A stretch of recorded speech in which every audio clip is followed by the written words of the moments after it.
3 దశాబ్దాల పాటు ఒక కుటుంబంపై పోరాడి ఇప్పుడు అదే నాయకుల పక్కన ఎవడికి నేను బాస్ కాదు, అట్లని చెప్పి నేను ఎవడికి బానిసనో కాదు. లీడర్ యొక్క మనసులో సరైనటువంటి స్థానం మనకు లేదని తెలిసినప్పుడు కంటిన్యూ కావడం దాంట్లో అర్థం లేనటువంటి విషయం. ఆ పార్టీ మారుతామనేటువంటి నిర్ణయం తీసుకున్నప్పుడు నా కుటుంబ సభ్యులకు కూడా అసలు సీటు ఓడిపోవడానికి మెయిన్ రీజన్ ఏంటి? ఒక్క ఓటర్ అన్నా అతని ఓటును సద్వినియోగం చేసుకున్నాడా? పోలింగ్ బూత్లోకి ఎవరిని కూడా అలౌ చేయకుండా పోలీస్ దిగ్బంధంతో. మీరు టీడీపీలో ఉన్నప్పుడు కూడా జరిగిన ఎన్నికలు ఈ రకంగానే చూడాలా కూడా? That is how the system runs. మీ ఆంధ్రప్రదేశ్ రాష్ట్రానికి రాజధాని ఏది? ఇది ప్రజాధనం అమ్మా. నీకునేటువంటి పిచ్చి, నీకునేటువంటి తిక్క, నీకునేటువంటి imagination, you do it with your home. మరి మీరు 5 ఏళ్ళ అధికారంలో ఉన్నారు కదా, మీరేం చేశారు? Both of them lived in that place. మీరు సంసారం మాట చేస్తారా? మా జగన్మోహన్ రెడ్డి చేశాడు. నమస్తే, నేను Roja. Welcome to Raj news. Pulivendula రాజకీయాల్లో ఒకప్పుడు వైఎస్ కుటుంబానికి ప్రత్యర్థి ఆయన. ఇప్పుడు వైఎస్ఆర్సీపీలో కీలక నేత. 3 దశాబ్దాల వైరాన్ని వీడి వైఎస్ జగన్కు చెంతకు చేరారు ఆయన. ఆయనే వైఎస్ఆర్సీపీ రాష్ట్ర ప్రధాన కార్యదర్శి ఎస్వి సతీష్ రెడ్డి. టీడీపీని వీడి వైఎస్ఆర్సీపీ బాట పట్టడానికి వెనక ఉన్నటువంటి కారణాలేంటి? అలాగే వైఎస్ వివేకానంద రెడ్డి హత్య కేసు, తర్వాత షర్మిల, సునీత చేస్తున్నటువంటి ఆరోపణలపై ఆయన ఏమంటారో ఆయన మాటలోనే విందాం. ప్రస్తుతం నాతో ఉన్నారు ఎస్వి సతీష్ రెడ్డి. నమస్కారం సతీష్ రెడ్డి గారు, ఎలా ఉన్నారు సార్? చూస్తూ ఉన్నాము, 3 దశాబ్దాల పాటు ఒక కుటుంబంపై పోరాడి ఇప్పుడు అదే నాయకుల పక్కన అదే కుటుంబంతో కలిసి ప్రయాణిస్తూ ఉండడం ఎలా అనిపిస్తోంది? రాజకీయ పరంగా నాకు తెలిసి శాశ్వత శత్రువులు, శాశ్వత మిత్రులు ఉండరు, కేవలం ప్రయోజనాలు మాత్రమే ఉంటాయి అని. అది సతీష్ రెడ్డి విషయంలో అక్షరాల నిజమైందా అంటే ఏం చెప్తారు? డెస్టినీ అమ్మా దానికి. సో మనం ఏమనుకుంటామో ఒక్కోసారి భగవంతుడు ఆయన రాసినటువంటి స్క్రిప్ట్ ప్రకారం మనం పోవాల్సిందే తప్పితే మన చేతిలో చాలా తక్కువ ఉంటుంది. ఒక పార్టీలో ఉండి ఇంకో పార్టీకి పోవాలంటే చాలా నామోషిగా ఉంటుంది. అండ్ ఎస్పెషలీ 30 సంవత్సరాలు ఒక పార్టీ తరపున ఆ పార్టీ బాధ్యతల మీద వేసుకొని కొత్త పార్టీలోకి రావడం, అది నేను ఎవరి మీద అయితే పోరాడానో వాళ్ళ దగ్గరికి రావడం అనేది ఇట్ ఈస్ ప్యూర్లీ డెస్టినీ. కొన్ని పరిస్థితులు అట్లుంటాయి. దేవుడు రాసినటువంటి స్క్రిప్ట్ని ఎవరు కూడా మార్చలేము. పార్టీ మారిన నేతగా డెస్టినీ అని చెప్పి మీరు చెప్పచ్చు. బట్ మీకంటూ ఒక సపరేట్ క్యాడర్ ఉంది. Irrespective of party, you have your special image. So ఆ కార్యకర్తలని, మీ అభిమానుల్ని, వాళ్ళని ఎలా కన్విన్స్ చేశారు at the time of changing of the party? అంటే నేను పార్టీ మారేటప్పుడు మా ఫ్యామిలీలో కూడా చాలా పెద్ద, అసలు మనమేంది పార్టీ మారడం ఏంది, తెలుగుదేశం పార్టీ అంటే అది మన పార్టీ, మనం బిల్డప్ చేసుకున్నటువంటి పార్టీ. ప్రత్యక్షంగా పులివెందుల నియోజకవర్గంలో నేను రాజకీయాల్లోకి ప్రవేశించినప్పటికీ ఇట్ వాజ్ ఆల్మోస్ట్ జీరో. ఆ స్టేజ్ నుంచి from scrap I had shouldered all the responsibilities to build up that party. So zero to hero image ఇచ్చారు. హీరో అనేది కాదు, కానీ ఏమీ లేని పార్టీని ఆ పార్టీ ఒక ఉనికిని తీసుకొని వచ్చేటువంటి స్థాయికి అన్ని గ్రామాల్లో కూడా తెలుగుదేశం పార్టీని తీసుకొని రాగలిగినాం. బట్ ఆ పార్టీ మారుతామనేటువంటి నిర్ణయం తీసుకున్నప్పుడు నా కుటుంబ సభ్యులకు కూడా అసలు జీర్ణించుకోలేకపోయారు. 3-4 డేస్ మా ఇంట్లో మా వైఫ్ కానీ లేకుంటే మా సిస్టర్ కానీ వాళ్ళు చాలా ప్రధానంగా నేను ఏ చేసిన కార్యక్రమాలు చేసినా యాక్టివ్గా నాతో పాలిటిక్స్లో ఉంటారు. కానీ బట్ డ్యూరింగ్ ఎలక్షన్ టైం కానీ మిగతా టైంలో కూడా ప్రచారంలో కానీ ప్రతి ఒక్క ఎలక్షన్స్లో కూడా నేను ఎంత ప్రచారం చేస్తానో మా సిస్టర్ కానీ మా వైఫ్ కానీ అదే తీవ్రతతో చేస్తారనమాట. సో వాళ్ళకు ఒక 2-3 డేస్ భోజనం కూడా చేరేటువంటి పరిస్థితి. అంటే మా సిస్టర్ చాలా సెంటిమెంటల్. ఆమె 2-3 days she was just crying. అసలు మనం ఏంది పార్టీ నుంచి పోవడం ఏంది. ఇప్పుడు నేను వైఎస్ఆర్ కాంగ్రెస్ పార్టీలో చేరడము, నేను పార్టీకి రిజైన్ చేసినటువంటి ఒక 4 సంవత్సరాల తర్వాత జరిగినటువంటి పరిణామం. కానీ నేను పార్టీలోంచి బయటకు వచ్చేటువంటి పరిస్థితి మాత్రం 2020లోనే, I think just after covid, ఆ టైంలో తీసుకున్నటువంటి నిర్ణయం. జస్ట్ బిఫోర్ కోవిడ్ ఆ టైంలో తీసుకున్నటువంటి నిర్ణయము, which no member of my family also they could digest that. ఇప్పుడు దే న్యూ ది సర్కమ్స్టాన్సెస్, ఎటువంటి పరిస్థితిలో ఉన్నాము, మరి ఏ నిర్ణయం తీసుకోవాలనేది ఆ నిర్ణయం తీసుకోక తప్పని పరిస్థితి. కానీ తీసుకోవాలంటే ఇది మనది కదా, మన పార్టీ కదా అనేటువంటి ఒక భావోద్వేగము, ఆ తర్వాత ఒక అటాచ్మెంట్ అనమాట. So all that happens, we face all that. Yes, major reason ఏంటి సార్? అంటే మీరు అన్నట్టుగా అంత ఈజీ కాదు ఇంత బంధాన్ని తెంచుకొని బయటికి రావడం అనేది. చాలా కష్టం, పెయిన్ఫుల్, హార్ట్ రెంచింగ్. సో ఏంటి, what was the main reason behind that? నాకు 1995లో నేను మండల్ ప్రెసిడెంట్గా నేను తెలుగుదేశం పార్టీ తరఫున గెలవడంతో జరిగిన తర్వాత అప్పుడే కొత్తగా చంద్రబాబు నాయుడు గారు ముఖ్యమంత్రి కావడము, అది అనుకోని రకంగా చంద్రబాబు నాయుడు గారికి నాకు ఒక బాండింగ్ పెరగడము. సో ఆయనే నా లీడర్ అని చెప్పి నేను యాక్సెప్ట్ చేసుకొని ఆయన అడుగుజాడల్లో ఎంత వీలైతే అంత దగ్గరగా ఉన్నామో, నేను అంత కమిటెడ్గా ఆ పార్టీ కోసం ఎన్ని క్రైసిస్ వచ్చినా, ఎన్ని ఇబ్బందులు వచ్చినా కంటిన్యూ చేయడానికి కారణం it was the relationship between me and Chandrababu Naidu గారు. అంటే ఆయనకు ఆ రోజు ఉన్నటువంటి పరిస్థితుల్లో ఆయన నన్ను ట్రీట్ చేసేటువంటి విధానం, నన్ను స్వీకరించేటువంటి విధానం కానీ, నన్ను యాక్సెప్ట్ చేసే విధానం కానీ, నాకు యాక్సెస్ ఇచ్చినటువంటి విధానం కానీ, సో ఇవన్నీ చూసుకుని ఒక బాండింగ్ అనేది ఏర్పడింది. చంద్రబాబు నాయుడు గారితో అటువంటి అటాచ్మెంట్ చేసినాం. ఆయన కోసం ఏమైనా చేద్దాం, ఎంత రిస్క్ అయినా తీసుకుందాం అనేటువంటి ఒక యంగ్ బ్లడ్ ఆ రోజు ఏదో చేయాలనుకున్నాం. చంద్రబాబు నాయుడు గారి దగ్గర నుంచి నాకు ఆ సపోర్ట్ దొరికింది. సో అదే కంటిన్యూ చేసి పోయేవాళ్ళం. కానీ రాను ఐ థింక్ 2014, 2015 ఆ టైం నుంచి కొంచెం పరిస్థితులు మారిపోయినాయి.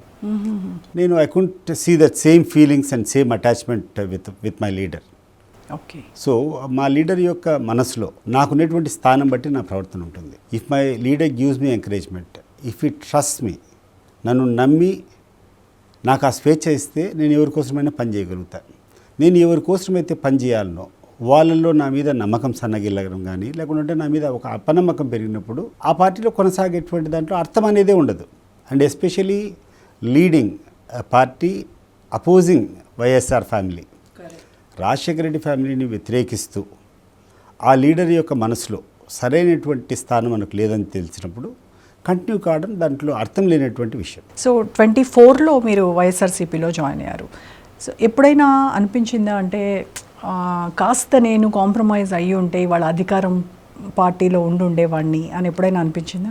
నేను ఏదనుకుంటే అది చేయాలనుకునే తత్వము. సాధ్యమైనంత వరకు ఎవరికి కూడా ఒక చిన్న అవకాశం కూడా నన్ను విమర్శించడానికి కానీ, నేను చేసేటువంటి పనిని కానీ తప్పులు పట్టే స్థాయిలో నేను ఉండకూడదని నా ప్రవర్తన ఉంటుంది. సో ఆ రకమైనటువంటి ప్రవర్తనతోనే నేను ముందరు పోతాను. నేను ఎప్పుడు కూడా ఎవరికి నేను బాస్ కాదు, అట్లని చెప్పి నేను ఎవరికి బానిసనో కాదు. నేను ఎవరి మీద బాసిజం చూపించాను, అట్లని చెప్పి ఎవరి దగ్గర బానిసగా ఉండేదని కూడా నాకు నచ్చదు. స్లేవరీ చేయను. సో నాకు ఆ అటాచ్మెంట్ ఫస్ట్ నుంచి కూడా 1995లో నాకు చంద్రబాబు నాయుడు గారు పరిచయం అయినప్పటి నుంచి కూడా నాకు అదే స్వేచ్ఛ ఉంది. నేను ఆయన ఒక కుటుంబ సభ్యుని మాత్రం అనుకునేటువంటి ఆ ధైర్యంతోనే నేను ముందరు పోయేవాడిని. ఎన్ని కష్టాలు వచ్చినా, నేను జైల్లోకి పోయినా, నా మీద దాడులు జరిగినాయి, నేను అన్ని రకాల ఇబ్బందులు పడినా కూడా జస్ట్ దట్ ట్రస్ట్, నాకు ఆయన ఉన్నాడు, నాకు చంద్రబాబు నాయుడు నన్ను అభిమానిస్తున్నాడు, నేను ఆయన ఎక్స్పెక్టేషన్స్కు దీటుగా నేను ఐ హ్యావ్ టు పర్ఫామ్ అనేటువంటి ఒక ఫీలింగ్ నాకు ఉండేది. So that made me perform. I struggled, but you seen what has happened. So ఎలా ఉంది సార్ ఈ 2 ఏళ్ల వైఎస్ఆర్సీపీ ప్రయాణం? నా పొలిటికల్ కెరీర్లో ఇప్పటి వరకు నేను చేసేటువంటి ఒక జర్నీ ఒకటైతే, గడిచిన 2 సంవత్సరాల నుంచి జగన్మోహన్ రెడ్డి గారితో నేను చేసేటువంటి ప్రయాణం నిజంగా ఒక అద్భుతమనే చెప్పాలి. ఆల్మోస్ట్ 25 to 30 years నేను వాళ్ళకి వ్యతిరేకంగా పోరాటం చేసినా కూడా ఆయన నన్ను రిసీవ్ చేసుకున్నటువంటి విధానం కానీ, ఆయనకు నాకు ఇచ్చినటువంటి స్వేచ్ఛ కానీ, నా పట్ల ఆయన చూపిస్తున్నటువంటి అభిమానం కానీ, పర్సనల్ టాక్స్లో మాకు ఉంటాయి కదా, అవి చూసిన తర్వాత నిజంగా భగవంతుడు నాకు ఒక మంచి అవకాశాన్ని ఇచ్చాడు. నేను చేసింది, నేను ఒక పార్టీని బిల్డప్ చేసుకుని ఒక నాయకుని బిల్డప్ చేసి పోతున్నా, చాలా బాధాకరంగా ఉన్న ఆ పార్టీని వదిలిపెట్టిపోయేదానికి. కానీ కొత్తగా వచ్చినటువంటి పార్టీలో ఆ పార్టీ కంటే కొన్ని 100 రెట్ల satisfaction, the treatment you get from the leader. And especially నాకు ఫస్ట్లో నాకు చంద్రబాబు నాయుడు గారితో ఎప్పుడు ప్రాబ్లం లేదు. నాకు చంద్రబాబు నాయుడు గారి దగ్గర మొదట్లో నాకు ఏ రకమైనటువంటి భావన కలిగిందో అంతకంటే రెట్టింపు ఈరోజు జగన్మోహన్ రెడ్డి గారి బిహేవియర్ వల్ల కానీ, ఆయన సిద్ధాంతాలు కానీ, ఆయన ఒక పారదర్శకత కానీ, ఆయన మనసులో స్వచ్ఛందంగా ఆయన చేసేటువంటి ఆయన అభిమానిస్తే ఎట్లుంటుంది అనేటువంటిది రుచి చూసిన తర్వాత ఐఎమ్ ఫీలింగ్ వెరీ హ్యాపీ ఈరోజు. మీకంటే పార్టీలో స్వేచ్ఛ ఉంది, అట్ ద సేమ్ టైం గుర్తింపు ఉందా, సరైన గుర్తింపు ఒక సీనియర్ లీడర్గా? నేను ఆ పార్టీలో జస్ట్ 2024 ఎన్నికల ముందు ఐ థింక్ ఒక 3-4 నెలల ముందర చేరినా. నేను ఎలక్షన్ అయిపోతానండి. నేను ఎలక్షన్లో కూడా, ఎందుకంటే నేను అప్పటి వరకు నేను బిల్డప్ చేసేటువంటి పార్టీ, నేను బిల్డప్ చేసేటువంటి లైను భిన్నంగా వచ్చేటప్పుడు చాలామంది నాతో సేల్ కాలేదనమాట. Many of the people retain Telugu Desam party అట్లే ఉన్నారు. నన్ను అభిమానించే వాళ్ళు కానీ, నేను గ్రూమ్ చేసేటువంటి లీడర్షిప్ కానీ, వాళ్ళకున్నటువంటి స్థానికంగా ఉన్నటువంటి సమస్యలు, గ్రామాల్లో వాళ్ళకున్నటువంటి పొలిటికల్ రైవలరీ కానీ ఇంకోటి దాని ద్వారా చాలామంది రాలేకపోయినారు. బట్ స్టిల్ నా కాంట్రిబ్యూషను చాలా తక్కువ స్థాయిలో ఉన్నా కూడా జగన్మోహన్ రెడ్డి గారు నన్ను రిసీవ్ చేసుకునేటువంటి విధానం కానీ, ఆయనకు నాకు ఇచ్చినటువంటి ఎలివేషన్ కానీ, ఈ 2024 ఎన్నికల తర్వాత రాష్ట్రంలో ఇద్దరిని పార్టీ జనరల్ సెక్రటరీలుగా ప్రకటించారు. దాంట్లో ఒకటి నన్ను, ఒకటి గడుకోటి శ్రీకాంత్ రెడ్డిని చేసి హాఫ్ ఆఫ్ ది స్టేట్, అంటే గుంటూరు నుంచి కింద ఉన్నటువంటి టువర్డ్స్ సౌత్ రాయలసీమ కానీ, గ్రేటర్ రాయలసీమ, నెల్లూరు, ఒంగోలు, పాత ఒంగోలు డిస్ట్రిక్ట్స్ అన్నీ కూడా coordination is the main responsibility of any leader. ఆ కోఆర్డినేషన్ బాధ్యతలు ఇచ్చారంటే నాలో ఏం గమనించాడు ఆయన, ఆ 3-4 నెలల్లో though I could not politically contribute much to him, ఆయన నాకు ఇచ్చినటువంటి ఆ ఎలివేషను ఊహకు కూడా అందంది. ఇప్పుడు పులివెందుల జడ్పీటీసీ ఎన్నికల్లో మీ సీటు ఓడిపోవడానికి మెయిన్ రీజన్ ఏంటి? కొంతమంది మీరే కారణం అని కూడా విమర్శిస్తూ ఉంటారు. తెలియని వాళ్ళు మాట్లాడేదానికి మనం ఏం చెప్పలేము. అది ఒక ఎలక్షనే కాదు, ఒక పొలిటికల్ పవర్ ఏది ఉంటుందో అనేటువంటి పోలీసులు తీసుకొని వచ్చి ఒక్క ఓటర్ కూడా ఓటింగ్ వేయకుండా అవుటర్స్ నందరినీ కూడా తీసుకొని వచ్చి బయట నివసించే వాళ్ళను పోలింగ్ బూతుల్లోకి ఎవరిని కూడా అలౌ చేయకుండా పోలీస్ దిగ్బంధంతో, ఒక్కొక్క పోలింగ్ స్టేషన్కి మీరు ఎప్పుడైనా 100 మంది సెక్యూరిటీ చూసారా? వైఎస్ఆర్ కాంగ్రెస్ పార్టీ వాళ్ళని ఎవరినే కానీ అక్కడికి రానివ్వకుండా తరిమేసేదానికి, ఆ తర్వాత బూతుల్లో వాళ్ళకి ఏది కావాలంటే చేసుకునేదానికి స్వేచ్ఛ ఇచ్చి కొన్ని వేల మంది, ఆల్మోస్ట్ నాకు తెలిసి 800 చిల్లర మంది పోలీసులు ఆ రోజు, చాలా చిన్న మండలం అది, రూరల్ మండల్ అది, కంప్రైజింగ్ ఆఫ్ 10,000 ఓట్స్, 5-6 ఊర్లే ఉంటాయి. 5-6 ఊర్లకు కూడా 800 మంది పోలీసులు వచ్చి వాళ్ళు దిగ్బంధం చేసుకొని వాళ్ళు కూర్చున్నటువంటి ఒక ఫార్స్. ఎన్నిక అనేది స్వేచ్ఛగా జరిగేటట్లున్నా, లేకుండా ఉంటే మీరు ఎవరైనా ఇప్పుడు ఈరోజు మాట్లాడుతున్నారు కదా ఎన్నికని, అది ఎన్నిక కాదని నేను చెప్తున్నా. అది ఎన్నిక జరిగిందా లేదనే దానికి మీరు ఆ గ్రామాల్లోకి పోయి విచారం చేసుకోండి. ఒక్క ఓటర్ అన్నా అతని ఓటును సద్వినియోగం చేసుకున్నాడా? Were the common people allowed to go and vote. ఈ రోజుకి నేను చెప్తున్నాను కదా, ఆ పులివెందుల రూరల్ మండలంలో అన్నిటికంటే కూడా strongest holder YSR Congress party. అర్ధరాత్రి నువ్వు ఎలక్షన్ పెట్టినా కూడా రైవల్ పార్టీకి 15-20% ఓట్లు కూడా వచ్చేటువంటి పరిస్థితి ఉండదు. Okay, that is a maximum. నువ్వు బాగా పర్ఫామ్ చేస్తే 20-25% ఆఫ్ ది ఓట్స్ ఏమన్నా మీకు రావచ్చేమో, కానీ దాన్ని మించి రాదు. దీని గురించి స్వేచ్ఛగా ఈరోజు ఎన్నికలు జరుగుతామన్నా, లేకుంటే ఒక ప్లెబిసైడ్ పెట్టినా, లేకుంటే ప్రజాభిప్రాయం తీసుకున్నా కూడా మీకు అర్థమవుతుంది. అంటే అధికార పార్టీ తన పదవిని అడ్డం పెట్టుకొని, లేదంటే పోలీస్ ఫోర్స్ను ఉపయోగించి ఇలాంటి ఎన్నికల్లో వెళ్తూ ఉంటాయి జనరల్గా అంటూ ఉంటాం కదా. సో మరి మీరు అధికారంలో ఉన్నప్పుడు, మీరు టీడీపీలో ఉన్నప్పుడు కూడా జరిగిన ఎన్నికలు ఈ రకంగానే చూడాలా? అవి కూడా 90% ఆఫ్ ది ఎన్నికలు మేము పులివెందుల్లో పోటీ చేసినప్పుడు స్వేచ్ఛగానే జరిగాయి.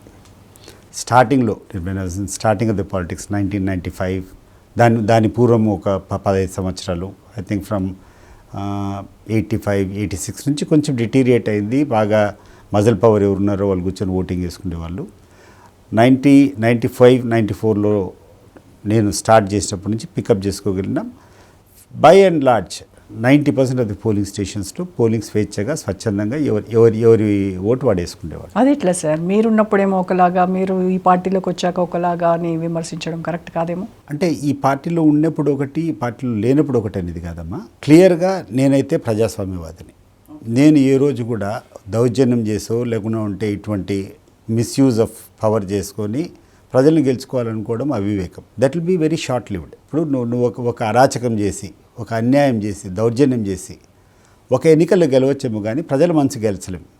నేను ఒక శాశ్వతమైనటువంటి పోరాటం చేయాలా, నేను చేసేటప్పుడంతా కూడా ప్రజల మనసు గెలుచుకోవాలా, ప్రజలతో ఓటు వేయించుకుని గెలవాలనేటువంటి ఒక దృక్పథంతో నేను పాలిటిక్స్ చేశాను. కానీ ఈ రోజు ఉన్నటువంటిది మరి లీడర్స్ ఏ రకంగా అనుకున్నారో, స్థానికంగా ఉన్నటువంటి లీడర్లు ఏమనుకున్నారో, మరి ఆ ఎలక్షనే ఒక కొలబద్దు అనుకున్నారు, మరి దానివల్ల ఏమైనా సాధిస్తామనుకున్నారు నాకు తెలియదు. అంత ప్రెస్టీజియస్గా తీసుకున్నారు దాన్ని ప్రెస్టీజియస్ అనొచ్చు, లేకుండా ఉంటే దాన్ని ఏమంటారు, ఎవరి ఆనందం వాళ్ళది. దాన్ని మనం అంటే దాన్ని అంత డూ ఆర్ డై మ్యాచ్ లాగా ఎందుకు చూస్తున్నారు? డూ ఆర్ డై మ్యాచ్ అనేది మేము ఎప్పుడు అనుకోలే. వైఎస్ఆర్ కాంగ్రెస్ పార్టీ తరఫున మేము చూసినప్పుడు మేము ఎప్పుడు డూ ఆర్ డై అని చెప్పి అనుకోలే. బహుశా వాళ్ళకు ఒక క్రియేట్ చేయాలేమో. కుప్పం ఎన్నికల్లో ఓడిపోయినారు చంద్రబాబు నాయుడు గారు. ఆ రోజు కుప్పంలో జరిగినటువంటి పంచాయతీ ఎన్నికలు కానీ, జెడ్పీటీసీ ఎన్నికలు కానీ, లేకుంటే మున్సిపల్ ఎన్నికలు కానీ, దాంట్లో జగన్మోహన్ రెడ్డి గారు ముఖ్యమంత్రి ఉండేటప్పుడు పరాభవం పొందాడు. దానికి ఏదో రిటాలియేట్ చేయాలా, మేము కూడా పులివెందులు సాధించాలనేటువంటి దానికోసము బహుశా వాళ్ళు ఇటువంటి కార్యక్రమం చేసిండొచ్చు. బట్ దీనివల్ల తెలుగుదేశం పార్టీకి నష్టమే జరుగుతుంది తప్పితే న్యాయం అనేది ఎప్పుడు జరగదు. ఈ ఎన్నికల్లో జరిగినటువంటి ఫార్స్ భవిష్యత్తులో చాలా పెను సవాలు. ఇప్పుడు ప్రజలు కూడా ఇంకా స్వేచ్ఛ అనేది కోల్పోతారు. ఈరోజు వాళ్ళు చేసింది రేపు వైఎస్ఆర్ కాంగ్రెస్ పార్టీ చేయకుండా ఉంటే అనేటువంటి వైఎస్ఆర్ కాంగ్రెస్ పార్టీ కార్యకర్తలు కానీ నాయకులు కానీ ఒప్పుకుంటారా? సో ఎక్కడికి పోతున్నాం మనము? ప్రజాస్వామ్యంలో ఎప్పుడు కూడా వైలెన్స్ కానీ లేకుంటే అధికార దుర్వినియోగానికి కానీ అవకాశం ఉండకూడదు. నీ యొక్క ప్రయాణం ఎప్పుడు కూడా ప్రజల మనసుకు అంటుకుంటే దగ్గర అయ్యేటట్లు, ప్రజల మనసును గెలిచేటట్లు, వాళ్ళతో పాజిటివ్గా ఓటేసుకునేటట్టు ఉండాలి. కానీ because we are in democratic system, that is how the system runs. నువ్వు దానికి విలువ ఇవ్వకుండా ఇటువంటి ఫార్స్ చేసుకుంటూ ఉంటే దీనికంటే వాళ్ళు కూర్చొని వాళ్ళే పేరు రాసుకోవచ్చు. దానివల్ల ఏమవుతుంది? భవిష్యత్తులో ఆ పార్టీ యొక్క ఉనికి అనేది ఉండదు. రేపు వైఎస్ఆర్ కాంగ్రెస్ పార్టీ అధికారంలోకి వచ్చిన తర్వాత ఈ కారణం చేత, ఇటువంటి ఫాల్స్ ఎలక్షన్ చేత రేపు తెలుగుదేశం పార్టీ మేము అని చెప్పేదానికి ఒక్కడు కూడా ముందరికి రాడు. ఉంటారు ఈరోజు, రేపు ఎలక్షన్ వచ్చినంత వరకు ఉంటారు. ఎలక్షన్ ముందు అందరూ సర్దుకుంటారు, ఎలక్షన్ కంటే ముందే అందరూ సర్దుకుంటారు. ఎలక్షన్ అయిపోయిన తర్వాత అసలు ఆ పార్టీ అనేది కనుమరుగైపోతుంది. ఒక కార్యకర్త కూడా నేను ఈ పార్టీ కార్యకర్త అని చెప్పేదానికి కూడా ధైర్యం కల్పించలేని పరిస్థితుల్లో ఆ పార్టీ ఉంటుంది. ఓకే, అంటే టీడీపీకి చెందినటువంటి నేత కార్యకర్త నేను అని చెప్పుకునేటువంటి ధైర్యం ఎవరు చేయరంటారా? ఇంకా చేయరు కదా. ఇప్పుడు ఈ ఎన్నికలు చూసిన తర్వాత ఇట్లా చేయొచ్చు, అధికారంలో ఉన్నటువంటి పార్టీ ఇంత దుర్వినియోగం చేయొచ్చు, ఈ రకంగా ప్రజలను టార్గెట్ చేసిన తర్వాత. కానీ వాళ్ళేమో మీరు మొన్నటి వరకు వైనాట్ 175 అని 11కి పరిమితం అయ్యారు.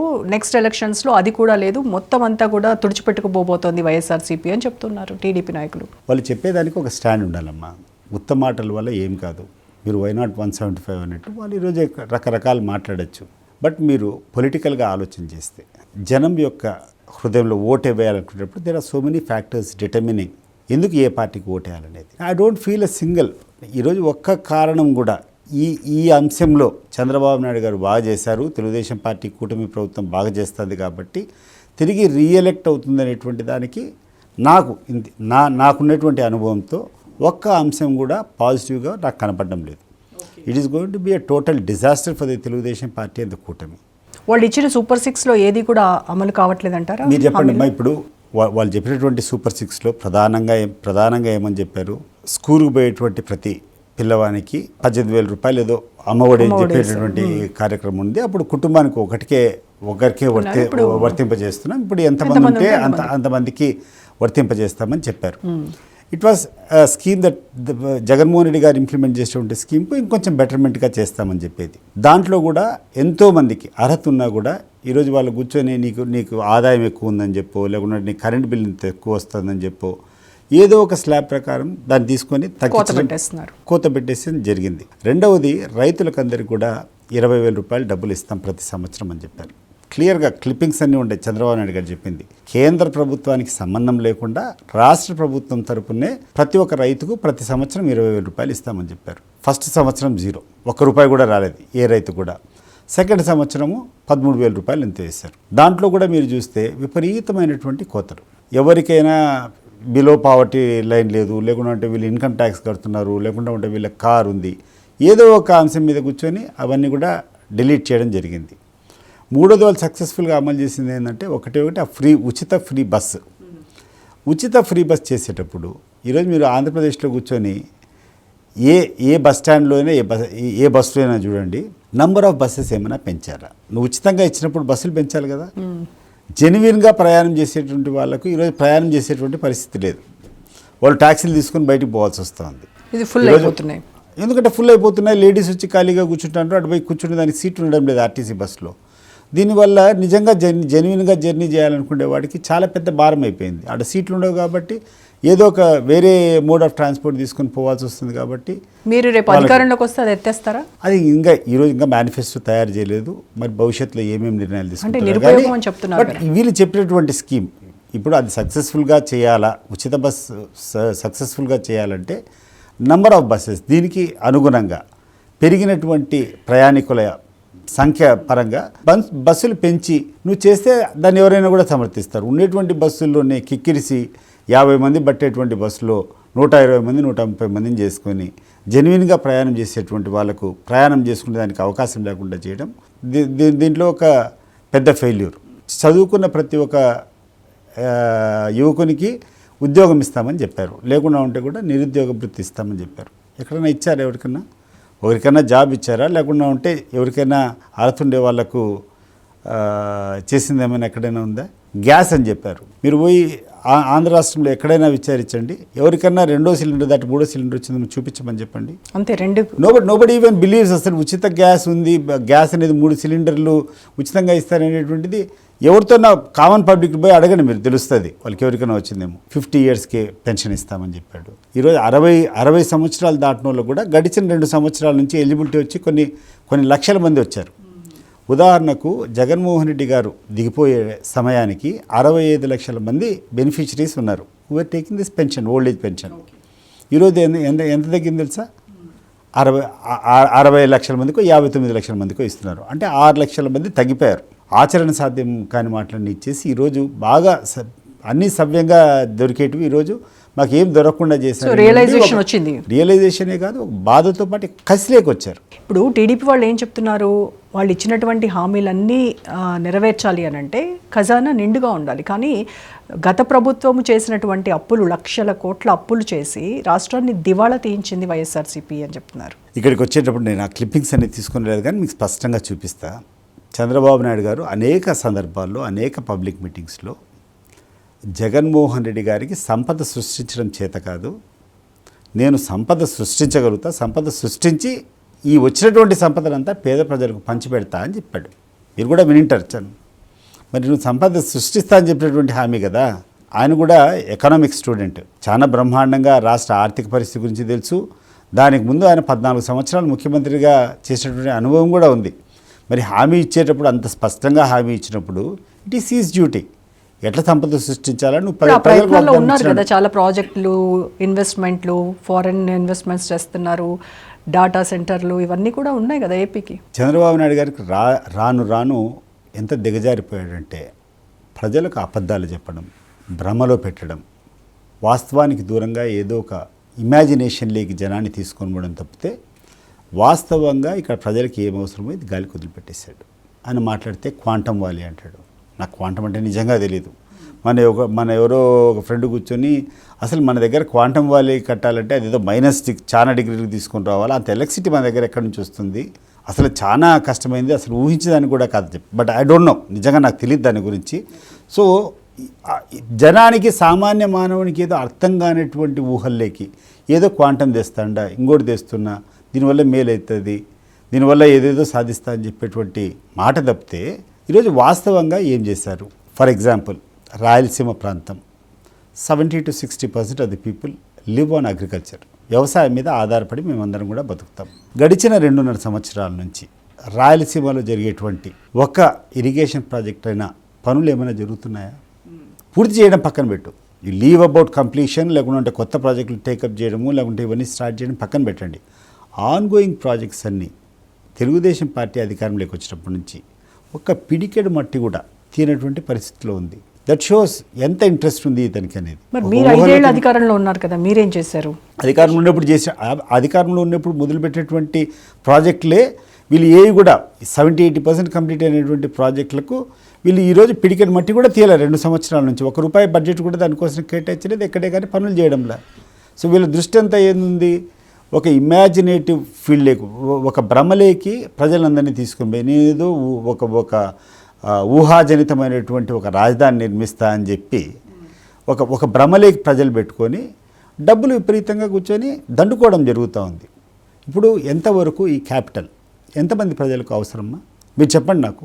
What is the capital? What is the క్యాపిటల్కి ఉన్నటువంటి లక్ష్యాలు ఏంది?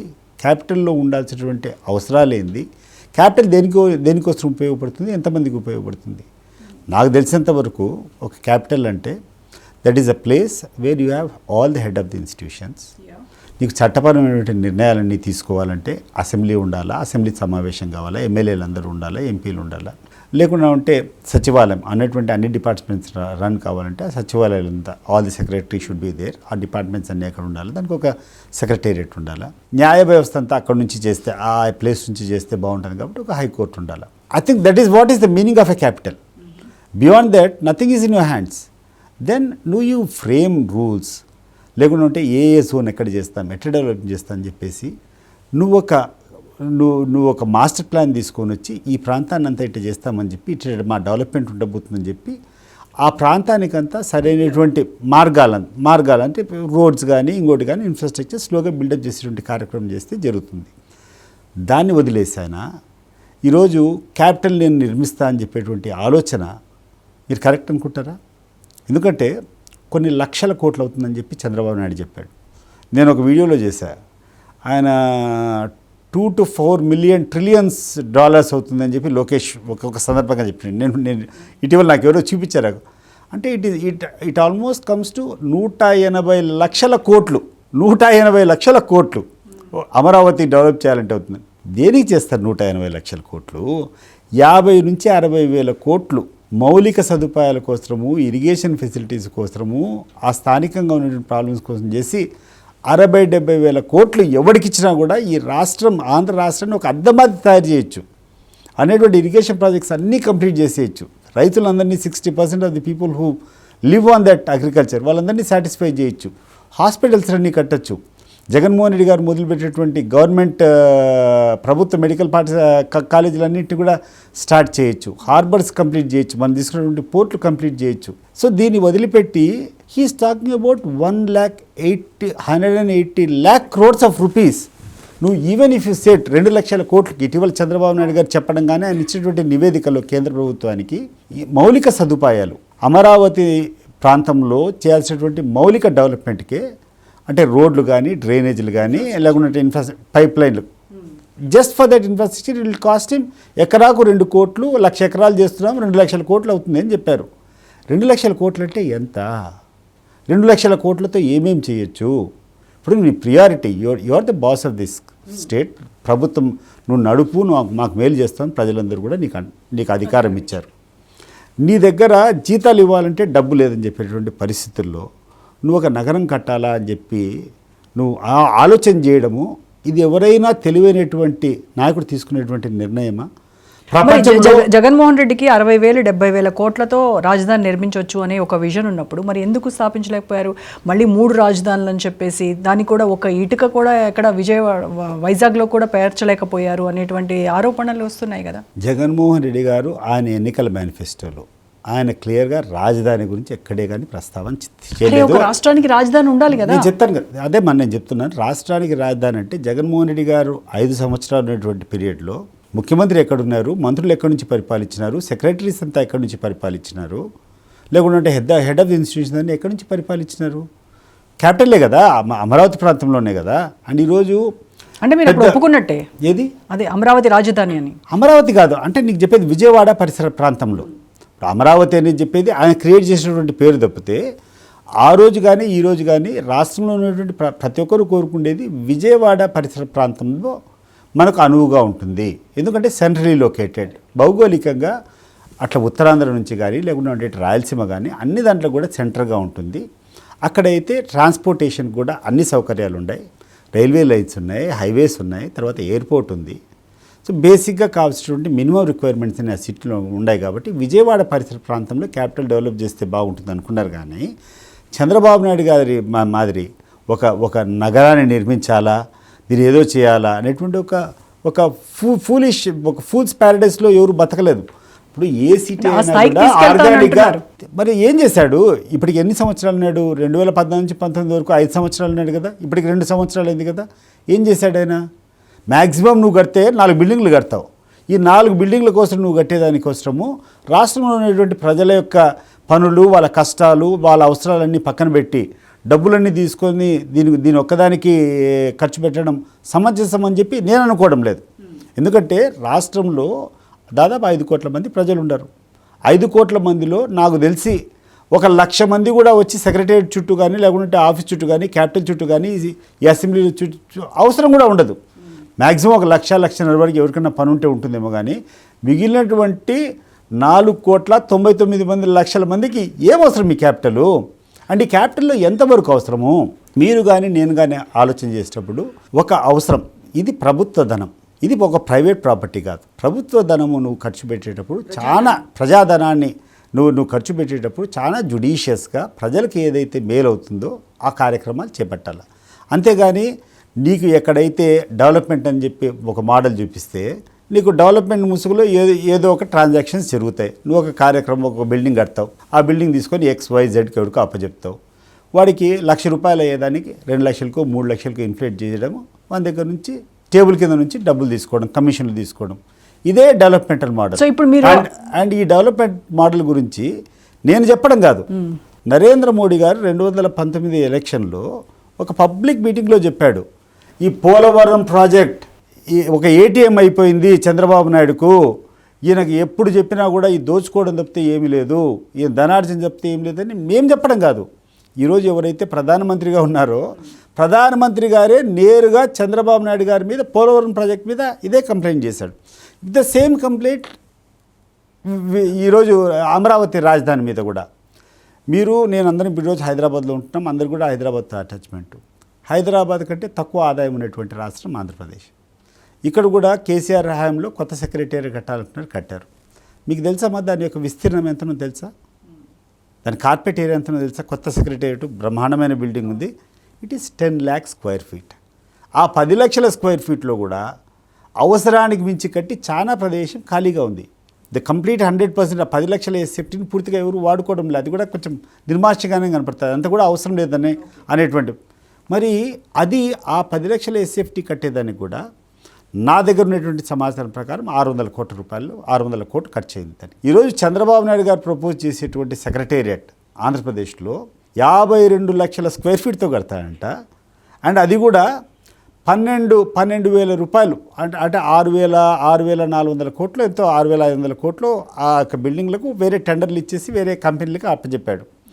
సో నువ్వు కార్పెట్ ఏరియా ప్రకారం క్యాల్కులేట్ చేస్తే ఒక స్క్వేర్ ఫీట్కు 13,000 రూపాయలు దగ్గర ఖర్చు అవుతుంది. గవర్నమెంట్ బిల్డింగ్, గవర్నమెంట్ భూమి 12,000 రూపాయలు ఎందుకు పడుతుందంటే జవాబు చెప్పేదానికి ఎవరు రావడంలే. సో ఇప్పుడు అమరావతి పేరుతో జరుగుతున్నటువంటి అవినీతికి మీరు వ్యతిరేకం, అంతే కదా? అమరావతికి వ్యతిరేకం కాదు, అమరావతికి చెప్పడం మీద ఐఎమ్ నాట్ టాకింగ్ అబౌట్. మరి మావిగన్ ప్రతిపాదన ఎందుకు వచ్చింది? అమరావతికి వ్యతిరేకము కాదని చెప్పడం లేదు. అమరావతి అనేటువంటి ఒక ఊహాజనితమైనటువంటి క్యాపిటల్ చేయడము ఈరోజు రాష్ట్రంలో ఉన్నటువంటి ఆర్థిక పరిస్థితుల దృష్ట్యా అది రాష్ట్ర ప్రజలకు శ్రేయస్కరం కాదు. ఇప్పుడు వైసీపీ వ్యతిరేకించడం వల్ల అమరావతి నిర్మాణం ఏమైనా ఆగుతుంది అనుకుంటున్నారా? ఎందుకంటే అసెంబ్లీలో తీర్మానం అయింది, పార్లమెంట్లో చట్టబద్ధత వచ్చేసింది, కేంద్రం నిధులు కూడా ఇచ్చేసింది, బడ్జెట్లో కేటాయించింది. మరి మీకు ఇప్పుడు 15,000 కోట్లు 15,000 కోట్లతో ఈయన చెప్పినటువంటి రోడ్లు ఎంత చెప్పారు? చంద్రబాబు నాయుడు గారు ఇచ్చినటువంటి నివేదికలో 2 లక్షల కోట్లు ఓన్లీ ప్రాథమిక మౌలిక సదుపాయాల కోసమే అవుతుందని చెప్పాడు. 15,000 కోట్లతో ఎన్ని వందల సంవత్సరాలు నువ్వు చేస్తావమ్మా? నీకు కావాల్సినటువంటి నువ్వు చెప్పినటువంటి $2 to $4 trillion అని చెప్పి లోకేష్ గారు మాట్లాడేటువంటి మాటలు అయినా, చంద్రబాబు నాయుడు గారి మాటలో 2 లక్షల కోట్లైనా, ఇవన్నీ అప్పులు తెచ్చిందని అల్టిమేట్గా ఎవరు కడతారమ్మా? ప్రజలు. ఎవరి మీద? దేనికోసం? అసెంబ్లీ వల్ల వాళ్ళకి వచ్చినటువంటి గొప్ప ఏముంది, లేకుంటే వాళ్ళకి వచ్చే లాభం ఏముంది? మంచి ఎయిర్ కండిషన్ రూమ్ చేయించు, వాళ్ళకు ఉండేటువంటి మంచి సదుపాయాలు వేయాలి. కానీ దానికోసము ఇప్పుడు ఇది ప్రజాధనమమ్మా. నీకునేటువంటి పిచ్చి, నీకునేటువంటి తిక్క, నీకునేటువంటి imagination, you do it with your home, you do it with your own. నీ ఫ్యామిలీ బిజినెస్ ఏదైనా ఉంటే ఆడ పెట్టుకో. కానీ ప్రజాధనం ఖర్చు పెట్టేటప్పుడు నువ్వు చాలా జుడిషియస్గా నువ్వు ఆలోచన చేసే ప్రతి పైసా కూడా దుర్వినియోగం కాకుండా చూసుకోవాలా. మరి ఈరోజు సమాధానం చెప్పాలి దానికి. ఇప్పుడు తెలంగాణతో ఉన్న ఈ ప్రాజెక్టుల పేచి ఇదంతా కూడా ఇట్లా కంటిన్యూ అవ్వాల్సిందని దీనికి ఒక ఎండ్ కార్డు ఉండదా? జగన్ హయాంలో అంతే ఉంది, ఇప్పుడు చంద్రబాబు హయాంలో 90% ఈరోజు రాయలసీమలో ఉన్నటువంటి ప్రాజెక్టులన్నీ కూడా వరద నీళ్ళు వచ్చేటప్పుడు ఉండేటువంటి ప్రాజెక్టులు.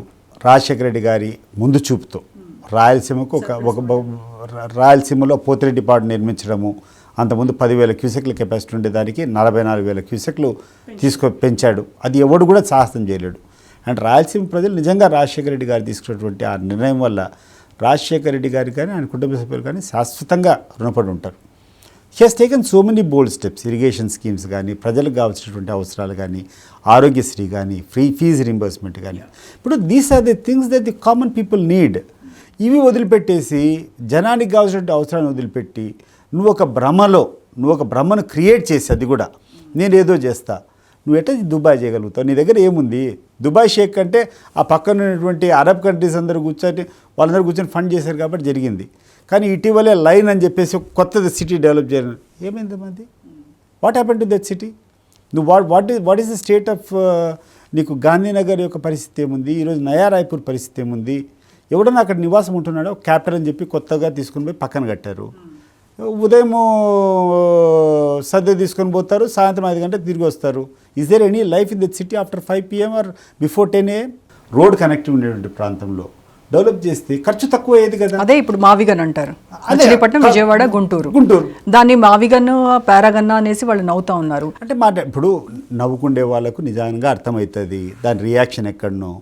ఈరోజు వాళ్ళకి అర్థం కాక they are trying to sell, మేము కూడా ఈ ఏరియా అంతా డెవలప్ చేస్తామని చెప్పి అది ముందే చేయొచ్చు కదా స్ట్రాటజిక్గా. మీరు కూడా ఈ 3 రాజధానులు పక్కన పెట్టి మావిగన్నే ముందు నుంచి మీరు దానికే స్టాండ్ అయ్యి ఉండొచ్చు కదా. అదమ్మా, ఆ రోజు ఉన్నటువంటి పరిస్థితుల్లో ప్రతి పైసా సంక్షేమ పథకాలు కానీ పేద ప్రజలు డిస్ట్రెస్లో ఉన్నారు, వాళ్ళకి చేరాల. సో మా బడ్జెట్ అంతా కూడా 2,83,000 కోట్లు ఎవరి ప్రమేయం లేకుండా నేరుగా ప్రజలకు డీబీటీ, డైరెక్ట్ బెనిఫిషరీ ట్రాన్స్ఫర్, ఒక బటన్ నొక్కడము డైరెక్ట్గా వాళ్ళ అకౌంట్కి పోవడం. ఎక్కడైనా అవినీతి జరిగేదానికి అవకాశం ఉందా? ఎవడైనా మాట్లాడేదానికి అవకాశం ఉందా? దాని మీద 2,83,000 కోట్లు డైరెక్ట్గా ప్రజల జైలుకు పోయింది, వాళ్ళందరూ ఆనందంగా ఉండరు. ఇప్పుడు that is the vision of the leader. ప్రజలకు ఏం అవసరం ఉంది, the majority of the people ఏం సఫరింగ్స్ ఉన్నాయి, వాళ్ళు ఏ రకంగా ఆదుకోవాలా, ఏ రకంగా ప్రభుత్వం సహాయం చేస్తే వాళ్ళ జీవితంలో కూడా కొంచెం ఆనందాన్ని నింపాలని ఆలోచించాలి. కానీ ఒక స్మాల్ సెక్షన్ ఆఫ్ పీపుల్కు నీకేదో ఊహుంది కాబట్టి, నీకేదో కమిషన్లు వస్తాయి కాబట్టి, డెవలప్మెంటల్ మోడల్లో నువ్వు కరప్షన్ చేసుకునేటువంటి యాంగిల్ను ప్రోత్సహించాలంటే ఎందుకు ప్రోత్సహిస్తాం మేము? మరి మీరు అధికారంలోకి వచ్చాక మళ్ళీ మావిగన్ని అసెంబ్లీలో తీర్మానం చేసి ఈ అమరావతిని రద్దయ్యేలా చేస్తారని జగన్ మాట్లాడడం నిజంగా ఆయనకి రాజ్యాంగం పైన ఒక అవగాహన లేదు, ఇది చాలా హాస్యాస్పదంగా ఉంది అని టీడీపీ నేతలు కాస్త నవ్వుతూనే చెప్తున్నారు. కాదమ్మా, ఇప్పుడు వాళ్ళు కట్టేటువంటి బిల్డింగ్లు అట్లే ఉంటాయి.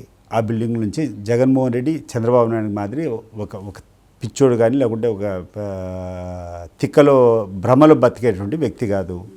అంతకుముందు జగన్మోహన్ రెడ్డి పరిపాలించినా కూడా అదే సెక్రటేరియట్ కదా వాడింది, అదే అసెంబ్లీనే కదా వాడింది, అవే బిల్డింగ్సే కదా, రేపు కూడా అవే వాడతారు. But the model of development ఎట్లుంటుందంటే ఒక ప్రాంతానికి ఒక మారుమూల ప్రాంతం తీసుకొని పోయి ఆచరణ సాధ్యం కానటువంటి ఒక డెజర్టెడ్ ప్లేస్ను తీసుకొని డెవలప్ చేస్తాను కంటే ఈ 3 సిటీస్ను అనుసంధానం చేసి మచిలీపట్నంలో యూ హ్యావ్ ఎ బ్రహ్మాండమైనటువంటి సీ కోస్ట్ ఉంది, హార్బర్ ఉంది, ఇప్పుడు హైవేస్ అన్నీ కూడా లింకప్ చేస్తున్నారు. ఇప్పుడు అదే రకంగా మచిలీపట్నం పోర్ట్ నుంచి నాగ్పూర్ వరకు కూడా స్వర్ణ జయంతి ఒక కొత్త హైవే వచ్చింది. సో లాజిస్టిక్స్ అన్నీ పెరుగుతాయి, ఇంపోర్ట్స్ అన్నీ పెరుగుతాయి. నీకు హార్బర్ని పెంచితే, ఆ పోర్ట్ని పెంచేస్తే connectivity to the centre of India. Nagpur is the centre of India. So Machilipatnam port develop చేసుకుని ఆ నుంచి హైవే కూడా జగన్మోహన్ రెడ్డి హయాంలో తీసుకొని వచ్చారు. చేస్తే నీకు డెవలప్మెంట్ జరుగుతుంది. తర్వాత ఈ 3 సిటీస్లో ఖాళీగా ఉన్నటువంటి స్థలం అంతా కూడా కరెక్ట్గా రోడ్ చేసుకొని ఒక చోట ఒక స్కూలింగ్, ఒక విద్యా సంస్థలకు, ఒకసారి ఒక మెడికల్ దానికి, ఒకసారి ఇండస్ట్రియల్ జోను, ఈ రకంగా జోనింగ్ చేసి కనెక్టివిటీ పెంచి గ్రోత్ కారిడార్ పెరుగుతుంది. ఆ గ్రోత్ ఇంజన్ మాదిరి మొత్తం రాష్ట్రం పెరుగుతుంది. ఈరోజు చంద్రబాబు నాయుడు చెప్పినట్టు 1,00,000 ఎకరాలు కుదించేదానికి ఈరోజు హైదరాబాద్, సైబరాబాద్, సికింద్రాబాద్ అంతా ఎట్ట పెరిగినాయో, గుంటూరు, మచిలీపట్నము, విజయవాడ 3 దాంట్లో అనుసంధానం చేసుకుని ఒక మాస్టర్ ప్లాన్ చేస్తే ఎంత అద్భుతంగా ఉంటుంది, ఎంతమంది రైతులు బెనిఫిట్ పొందుతారు. మీ ఆంధ్రప్రదేశ్ రాష్ట్రానికి రాజధాని ఏది? విజయవాడ పరిసర ప్రాంతంలో ఎక్కడున్నాయి, ఎక్కడ సెక్రటేరియట్ ఉంటుందో అదే. ఎక్కడ సెక్రటేరియట్ పార్లమెంట్లో చట్టం అయింది కదా అమరావతి శాశ్వత రాజధాని అని. ఇప్పుడు మీ రాష్ట్రానికి రాజధాని ఏది? ఆయన ఏం పేరు పెట్టామా, మా రాజధాని ఏదైనా కూడా మేము కోరేది ప్రజాధనం దుర్వినియోగం కాకూడదు, ప్రజలకు అది అన్ని రకాలుగా మేలు చేసేటువంటిది ఉండాలా, ఏ ముసుగులో కూడా దోపిడీ చేసేది ఉండకూడదు. ఫస్ట్ నుంచి మేమందరం కూడా విజయవాడ పరిసర ప్రాంతంలో అయితేనే బాగుంటుంది అనుకున్నాం. అండ్ చంద్రబాబు నాయుడు గారి కంటే ముందే జగన్మోహన్ రెడ్డి గారు తాడేపల్లి అనేటువంటి ప్లేస్లో విజయవాడకు గుంటూరుకు మధ్యలో ఉన్నటువంటి ఇల్లు కట్టుకున్నారు, పార్టీ ఆఫీస్ కట్టారు. ఈ రోజుకి జగన్మోహన్ రెడ్డి గారు 5 సంవత్సరాలు ముఖ్యమంత్రిగా ఉంటే భారతమ్మ ఆయన మిస్సెస్ ఆయన ఫ్యామిలీ అంతా అక్కడే ఉండి నివాసం ఉండి చేశారు. That shows his attachment to that. Both of them lived in that place. But మీకు వచ్చినప్పటికీ మీరు సంసారం మాట చేస్తారా? శుక్రవారం వరకు వచ్చి ఉంటారు, శుక్రవారం సాయంత్రం అయితేనే బ్యాగ్ కట్టుకుంటారు, ఫ్లైట్ తీసుకొని వచ్చేస్తారు, హైదరాబాద్లో ఉంటారు, మీ ఫ్యామిలీస్ అంతా ఇక్కడ ఉన్నారు, మీ భార్యలు ఇక్కడ ఉన్నారు, మీ పిల్లోళ్ళు మీ మనవలంతా ఇక్కడ చదువుకుంటున్నారు. What is the attachment you have got to that place? ఇప్పుడు what else do you want? ఇంతకంటే గొప్ప నువ్వు ఏ రకంగా చంద్రబాబు నాయుడు గారికి జగన్మోహన్ రెడ్డి గారి కంటే ఆ ప్రాంతం మీద కమిట్మెంట్ ఎక్కువ ఉందో చెప్పాలి వాళ్ళు. షర్మిల కూడా దీన్ని అపోజ్ చేస్తున్నారు. పెట్టుకోండి రాజధానికి ఏమో రాజధానికి మావిగన్ను, పులివెందులకి అవిగొడ్డలి అని పెట్టండి ఇంకా బాగుంటుంది అని సజెస్ట్ చేస్తున్నారు. షర్మిల గారి గురించి మాట్లాడటము మాకు నిజంగా చిన్నతనంగా ఉంటుంది. ఆయన గురించి దయచేసి ఎందుకంటే 1-2 సార్లు చెప్పాము, పదే ఆయన మాట్లాడినంత ఫులిష్గా మేము మాట్లాడాము. వైఎస్ఆర్ అభిమాని కదా మీరు, వైఎస్ఆర్ గారి అభిమాని అయినప్పుడు వైఎస్ఆర్ కూతురు కదా షర్మిల. జగన్ ని ఏ రకంగా అయితే చూస్తారో మరి వైఎస్ఆర్ వారసత్వమే కదా షర్మిల కూడా. That is why with that respect నేను ఆయన గురించి చెడ్డగా మాట్లాడకూడదని చెప్పేసి పక్కన పెడుతున్నా. విమర్శించకూడదు కాబట్టి, విమర్శించాలనుకుంటే ఇంత చాటభారతం చదవగలుగుతాను. I don't wanted to go in to that controversy. ఆమెకున్నటువంటి పర్సనల్ అజెండాను తీసుకొని ప్రజలకు ఏదో రుద్దాలనేటువంటి ప్రయత్నం చేస్తూ ఉంది. ఆమె చంద్రబాబు నాయుడు గారికి ఒక మౌత్ పీస్ అయిపోయింది. చంద్రబాబు నాయుడుకి ఎప్పుడైతే ఇబ్బంది వస్తుందో ఈమె ద్వారా, ఆ సునీతమ్మ ద్వారా వాళ్ళు ఒక స్క్రిప్ట్ ఇచ్చి వాళ్ళు చదవమని చెప్తారు, వాళ్ళు చదువుతారు. మీరేమో షర్మిలని చంద్రబాబు నాయుడు మౌత్ పీస్ అంటున్నారు, కూటమి ప్రభుత్వానికి దత్తపుత్రిక అంటున్నారు. ఆవిడేమో రివర్స్లో మోదీకి జగన్ దత్తపుత్రుడు అని చెప్పేసి ఆవిడ అంటున్నారు. అందుకోసమే మోదీ పెట్టినటువంటి బిల్లులన్నీ కూడా వీళ్ళు యాక్సెప్ట్ చేస్తారు, అది అక్రమంగా వాళ్ళ మధ్య నడుస్తున్నటువంటి ఒక పొత్తు అని చెప్తున్నారు. అది షర్మిల గారి విఘ్నతకు వదిలిపెడుతున్నా. ఈరోజు కాంగ్రెస్ పార్టీ బీజేపీకి ప్రధాన శత్రువు.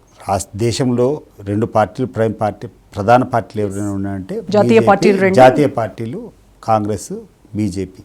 నరేంద్ర మోడీ గారిని he has been accepted through అంటారు. ఆయన చేసేటువంటి విధానాలకు మీరు కాదు, నేను కాదు, ప్రతి ఒక్కరిని కూడా సపోర్ట్ చేయాల్సిందే. ఈరోజు the country is also proud of him.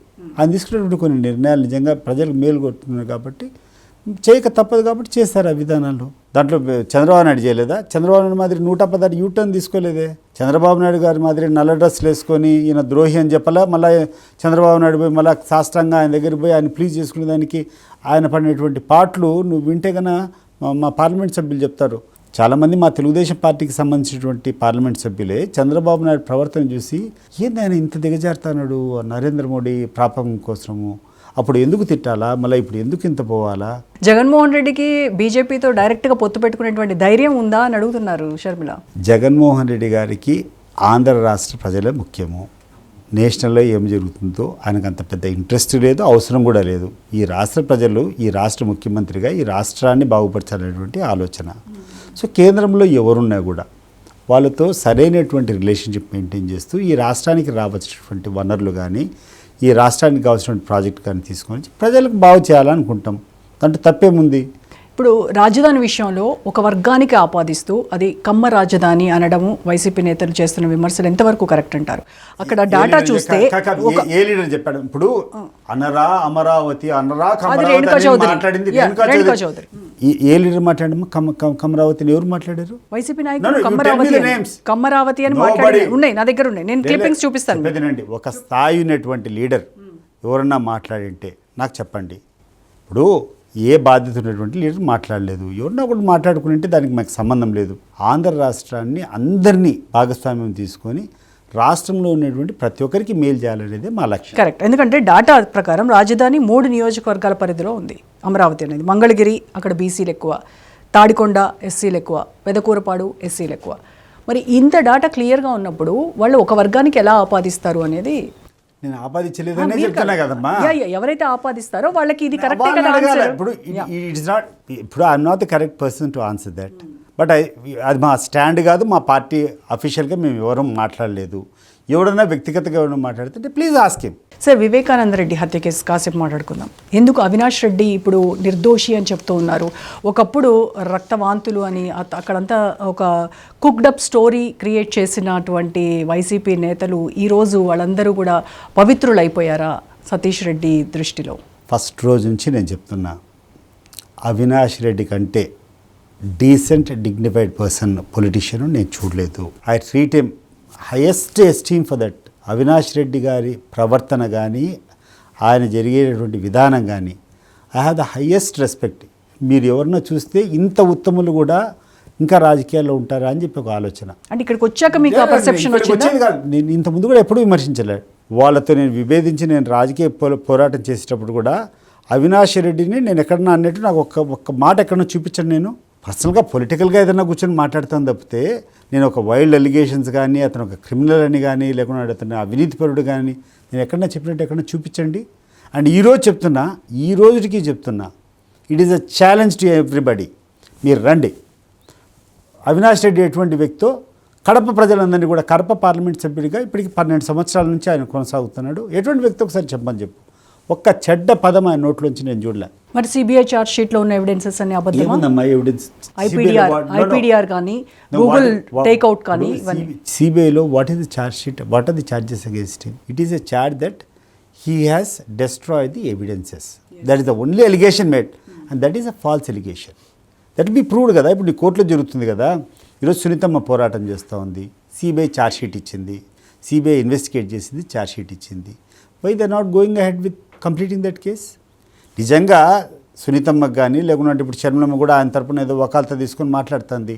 త్వరగా కంప్లీట్ చేసుకో, కోర్టులో ట్రయల్ కంప్లీట్ చేయించు, ఎవడైతే దోషులు ఉన్నారో వాళ్ళని శిక్ష చేయించు. నీకు నిజంగా మీ తండ్రి మరణానికి సరైనటువంటి న్యాయం కావాలంటే న్యాయస్థానాలే కదా ఇవ్వాల్సింది. మరి ఆ ప్రొసీజర్ని ఎందుకు నువ్వు తీసుకొని పోవడం లేదు? Why you are creating obstacles your self.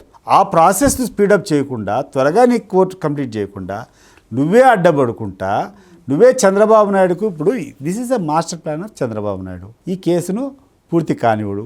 అయితే ఏముంది, అక్కడ ఏం లేదు, దర్ ఇస్ నో ఎవిడెన్స్, నిజంగా వాళ్ళకి సంబంధమే లేదు. అది బయటపడితే ఇతనికి డ్యామేజింగ్. సో దీన్ని లాగుతా పోతాడు 2029 ఎన్నికల వరకు.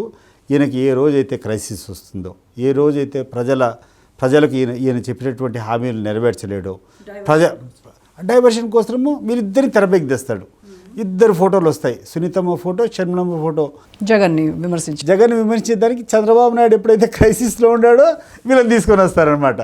They will become the first page questionnaire. అంటే నిజంగానే వార్త కూడా కదా అది, అన్నా చెల్లెల మధ్య రాజకీయాల్లో ఎందుకు వార్త అవుతుందమ్మా? ఇది ఎప్పుడో వివేకానంద రెడ్డి గారు చనిపోయింది 2019లో. దాని గురించి నువ్వు ఏమైనా కంప్లీట్ చేయాలంటే it is not a press trial and it is not a media trial. The trial should be conducted in a court. నువ్వు దాన్ని కంప్లీట్ చేసుకొని దాంట్లో ప్రూవ్ అయ్యి నిజంగా ఎవరికైనా సంబంధం ఉంటే, దోషులు ఉంటే అప్పుడు వాళ్ళు తప్పు చేస్తారని మాట్లాడితే అర్థమవుతుంది. సో నువ్వు ఆ ట్రయల్ కంప్లీట్ చేయనియవు. ఇక్కడ మీడియా ట్రయల్ చేస్తావు, మీడియాలో నీ ఇష్టం వచ్చినటువంటి అలిగేషన్స్ నువ్వు చేస్తావు. నీ దగ్గర వీళ్ళకి అన్నిటికంటే ఏంటంటే వీళ్ళకి చాలా తెలివితేటలతో పాటు వీళ్ళకి మీడియా సపోర్ట్ ఉంది. They are promoting a caste. మీరు కూడా మీ ఛానల్, మీ పేపర్ పైన ఎదురుదాడి బాగానే చేస్తూ ఉంటారు కదా. తప్పదు కదా, వీళ్ళని ఎదుర్కొనే దానికోసం ఇంకా రాజకీయం చేయాలంటే పెట్టాలి కాబట్టి పెట్టాడు. జగన్మోహన్ రెడ్డి గారు వీళ్ళ యొక్క అరాచకం చూడలేక, వీళ్ళ చేతిలో కీలుబొమ్మ కాలేక హీ హెస్ కమ్అట్ అండ్ ధైర్యంగా పెట్టాడు కదా. He's giving the other side of the coin. ప్రజలకు అదే లేకుంటే వీళ్ళు చెప్పిందే న్యాయం అయిపోతుంది కదా. ఈరోజు ప్రజలకు రెండో వర్షం వినిపించేటువంటి అవకాశం జగన్మోహన్ రెడ్డి గారు కల్పించారు. లేకుంటే వీళ్ళ అరాచకానికి, వీళ్ళ అబద్ధాలకు, వీళ్ళు చేసేటువంటి మోసాలకు ఎవరమ్మా వీళ్ళంతా? ఈ ముఖ్యమైన వాళ్ళంతా ఎవరు? మీరు చెప్తాండ్రు, మీరు మాకు కులము ఇంకోటి ప్రచారం చేస్తున్నారు. ఎవరు వీళ్ళందరూ? Who is ABN Andhra Jyothi chairman? Who is Eenadu chairman? Who is TV5 chairman? And who is Chandrababu Naidu? What is the nexus? వీళ్ళు మాట్లాడరు. వీళ్ళు తప్పులు చేస్తే వీళ్ళకి అబద్ధాలు క్రియేట్ చేసేదానికి ఎంత అంటే అంత చేస్తారు. తిరుమల అంత అతి పవిత్రమైనటువంటి కారణానికి బిఆర్ నాయుడు గారి నుంచి మనం చూసామే ఎట్లా వచ్చినాయో క్లిప్పింగ్స్ అన్ని with thing. Is it advised? నువ్వు 70 సంవత్సరాలు పైనటువంటి ముస్లింవి నువ్వు అటువంటి రాజక్రీడలు చేసుకుంటా, నువ్వు అటువంటి సాంప్రదాయాన్ని ఆ టీటీడీ చైర్మన్ పదవి ఇచ్చేదానికి అర్హత ఉంది ఆయనకు? దాని గురించి మాట్లాడు. ఆయన క్యూ లైన్లో చేసినటువంటి పొరపాటులు ఎవరన్నా తొక్కిసలాట చనిపోతే దాని గురించి మాట్లాడు. లడ్డు ప్రసాదం కలుషితం అయిపోయిందంట, ఏదో కలిపారంట. సో ఎక్కడికి పోతుంది ఈయన? చంద్రబాబు నాయుడు గారు ఏం మాట్లాడుతున్నాడు? ఇటీవల మీరు చూసారు ఒక సందర్భంలో, నాకైతే ఆశ్చర్యమైంది. ఏది ఈయన విజన్ ఏంది, ఈయన పిచ్చి ఏంది, ఈయన తిక్కేంది? జనాభా మనం తగ్గిపోతాడని జనాభాను పెంచండి. ఏమ్మా పెన్షన్ ఈరోజు ఉండేటువంటి జనాభాకు నువ్వు పెన్షన్ ఇవ్వలేకుండా నువ్వు ఇచ్చినటువంటి హామీలు ఇవ్వలేకుండా ఎక్కడి నుంచి పెంచుతారమ్మా? నువ్వు ఇన్సెంటివ్స్ ఇచ్చి గ్రోత్ ఎక్కడి నుంచి పెరుగుతుంది? నువ్వు ఇన్సెంటివ్స్ ఇచ్చి నువ్వు 25,000 ఇస్తాను పిల్లలు కానీ అంటే పేదోడే కదా అటెంప్ట్ అయ్యేది. పేదరికాన్ని నువ్వు పెంచినట్టే కదా రేపు. Which place are you grooming? నువ్వు what section of population are you growing? నువ్వేమో నీకు ఒకడే కొడుకు, నీ కొడుకు ఒకడే కొడుకు చాలంటావు. నువ్వేమో సంపన్నులుగా ఉండాలా, యూ హ్యావ్ టు ఎంజాయ్. బీదవాడైతే రోడ్డు మీద పడుకొని దిక్కు పట్టుకొని నీ దగ్గర చిప్ప పెట్టుకొని అడుక్కుంటాడు అలా, అంతే కదా. దానికి ఎవడైనా ప్రోత్సాహకాలు వృద్ధులు ఎవడైనా- పెరిగిపోతా ఉన్నారు. ఆ తరం పని చేయలేని తరము, కూర్చొని తినేటువంటి తరము. సో యువత రావాలి. యువత వచ్చినప్పుడే సంపద పెరుగుతుంది. మా ఉండేటువంటి వాళ్ళకే పని లేకుండా ఉంటే యువత మా కొత్తగా వచ్చేది. నీకు ఏం సిద్ధాంతం మాట్లాడుతున్నావు? నువ్వు ఎక్కడ మాట్లాడుతున్నావు? ఏడుండవు? నువ్వు ఊహల్లో ఉండవా లేకుండా ఉంటే ఈ భూమి మీద ఉండవా? నువ్వు if your foot is there on the ground you will realise there are hundreds and crores of people waiting for a job who are jobless and you are telling you need strength. ఉండే వాళ్ళకి ఇవ్వయా అవకాశము? పని లేక స్వామి మాకు ఉద్యోగాలు అని చెప్తే వాళ్ళకి ఉద్యోగం కల్పించలేకుండా, వాళ్ళకు ఉపాధి కల్పించలేకుండా, నువ్వు కొత్తని కను నీకు 25,000 రూపాయలు డబ్బులు ఇస్తా, నీకు వాళ్ళు పెరిగినంత వరకు ఇంత ఇస్తా అంటే ఎక్కడికి పోవాలా? ఎక్కడికి పోతుంది? నీ ఆలోచన విధానం ఎక్కడుంది? 25,000తో ఏం పెంచుతావు? అదే ఇప్పుడు ఎవడికి హూ ఈజీ ఎంకరేజింగ్? ఆ 25,000 అవసరం ఉండేవాడు ఎందుకంటే నాకు 20,000 వస్తుంది, నేను తాగేదాన్ని పోతాను, ఇంకోటి అనే వాళ్ళు డెవలప్ అవుతారు. ఏమవుతుంది లాస్ట్కు? For whom are they going to becoming a liability? It is for the state. ఇప్పుడు పావర్టీని ఎట్లా ఎరాడికేట్ చేయాలా, పేదరికాన్ని ఎట్లా నిర్మించాలని చెప్పి మనం ఆలోచన చేసి వీలైనంత చేస్తానే కూడా we are still not able to come out of that.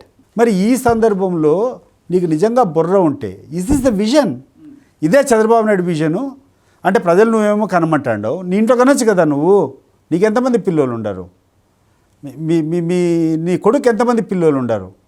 నీ వియంకునికి ఎంతమంది పిల్లలు ఉండరు? నీ లోకేష్ కోబ్రదర్కి ఎంతమంది పిల్లలు ఉండరు? మీ అందరికీ ఎంతమంది పిల్లలు ఉండరు? మీరు కనొచ్చు కదా మరి వర్క్ ఫోర్స్ కావాలంటే. ఓకే. సో ఫైనల్గా సతీష్ రెడ్డి గారు ఎప్పుడు మళ్ళీ శాసనసభలో అడుగు పెట్టబోతున్నారు? అంటే నెక్స్ట్ డీలిమిటేషన్లో సీట్స్ పెరుగుతాయి, డెఫినెట్గా పులివెందుల నుంచే ఎమ్మెల్యేగా కంటెస్ట్ చేస్తారా? What is your future plan? అస్సలమ్మా ఈ రోజు వరకు ఎటువంటి ఆలోచన లేదు. జగన్మోహన్ రెడ్డి గారు నా పైన మంచి నమ్మకం ఉంచి చాలా బాధ్యతలు పెట్టాడు. ఆ బాధ్యతలు నిర్వహిస్తూ పోతాం అవసరం అనుకొని. అండ్ అబ్సల్యూట్లీ నాకు ఏ రోజైతే 2020లో నేను తెలుగుదేశం పార్టీ నుంచి బయటకు వచ్చినానో ఆ కోరిక అనేది నాకు పెద్దగా లేదు, అయిపోయింది. ఇప్పుడు whatever I had to do, నా లైఫ్ లాంగ్ నాకు 25-30 ఇయర్స్ నేను స్ట్రగుల్ ఫైట్ చేశాను గెలవాలనేటువంటి లక్ష్యంతో. వైఎస్ఆర్ ఫ్యామిలీ మీద గెలవాలా, వాళ్ళని ఓడించాలనే లక్ష్యంతో పనిచేస్తే 30 సంవత్సరాలు అయిపోయిన తర్వాత బయటకు వచ్చిన తర్వాత ఐ హ్యావ్ లాస్ట్ ఇట్. ఎందుకంటే first thing what I have realised, the more I worked for the people. So జనంలో ఇంకా నేను అంతకంటే చేయగలిగింది ఏమీ లేదు. ఇప్పుడు whatever I had to do in my scope ఏదైతే కరెక్ట్ ఉందో అవన్నీ చేసినా కూడా జగన్మోహన్ రెడ్డి గారు కానీ వైఎస్ఆర్ కానీ దే ఆర్ మోర్ నాకంటే కూడా ఎక్కువ చేయగలుగుతారనేటువంటి భావన ఆడు ఉంది. ఇంకా వాట్ ఈస్ ద నెసెసిటీ? ఇంక నేను ఎందుకు చేయాలట? అండ్ ఆ తర్వాత మాకు ఆ లీడర్షిప్లో ఉన్నటువంటి తేడా. మూడోది ఇంకా జగన్మోహన్ రెడ్డి గారే పిలిచి నన్ను ఆఫర్ చేసినప్పుడు ఆయన దగ్గర ఉన్నా. సో జగన్ ఆదేశిస్తే మీరు మళ్ళీ పోటీ చేయడానికి సిద్ధం? ఆయన అవసరం, ఆయన absolutely I will be working to be a voice for the YSR Congress party. ఇప్పుడు జగన్మోహన్ రెడ్డి గారి విజన్లో నిజంగా చెప్తున్నా, నాకు ఎందుకంటే చంద్రబాబు నాయుడు గారు అంటే కూడా చాలా గౌరవం. I accepted him as my leader and I worked under him for 30 years. నాకేం చంద్రబాబు, బట్ ఇటీవల కాలంలో ఎందుకు అది మరీ డిటీరియేట్ అయిపోతూ ఉంది. ఆయన ఆలోచన విధానాలు కానీ ఆయన కథ కానీ ఆయన రాష్ట్రం కోసం ఉన్నట్టు లేదు. ఏదో వాళ్ళ కుటుంబ సభ్యుల కోసము వాళ్ళు చెప్పినటువంటి ఏదో పనికిరాని పనులన్నీ చేస్తున్నారు తప్పితే వాళ్ళ కుటుంబ ప్రయోజనాలు చూసుకోవడం నిన్న చూశాను నేను ఒకటి. He's talking about development and bringing investments to Andhra Pradesh. Andhra రాష్ట్రానికి పెట్టుబడులు తీసుకొని రావాలా, ఇండస్ట్రియల్గా ఇవన్నీ పెంచితే ఉపాధి హామీలు పెరుగుతాయి. కొత్తగా పెద్ద ఇండస్ట్రీ ఒకటి హెరిటేజ్ సంబంధించిన ఐస్ క్రీమ్ ఫ్యాక్టరీ ఏదో కడతా ఉంటే ఇటు తెలంగాణలో కడతావు. నువ్వు చెప్పే విధానానికి నువ్వు ముఖ్యమంత్రిగా ఉండవు, నువ్వు వాడా నీ సంస్థ ఉంది, నువ్వేమో పెట్టుబడులు ఆకర్షిస్తా అంటావు, నీ పెట్టుబడులు తీసుకుని పోయి తెలంగాణలో పెడతావు. So what sort of pseudo propaganda you're doing? నువ్వు చెప్పేదానికి నువ్వు ఆచరించేదానికి ఇప్పుడు ఇవన్నీ కూడా ఆన్సర్ చేయాలి కదా. ఇప్పుడు నువ్వు పిల్లలు కానండి నేను ఇస్తా అంటావు, నువ్వేమో ఒకటి అంటావు. ఇండస్ట్రీస్ని పెట్టుబడులు నేను ఆహ్వానిస్తాను నేను అంటావు, నువ్వు దావోస్కి పోతావు, లక్షల కోట్లు ఖర్చు పెడతావు. ఈడేమో నీ సొంత ఇండస్ట్రీ తీసుకొని వచ్చి తెలంగాణలో ఇస్తావు. రైట్ సార్, చూద్దాం ఏపీ రాజకీయాలు ఎలా ఉండబోతున్నాయి, ఎలాంటి టర్న్ తీసుకోబోతున్నాయి చూద్దాం. Thanks for talking to Raj news. Thank you.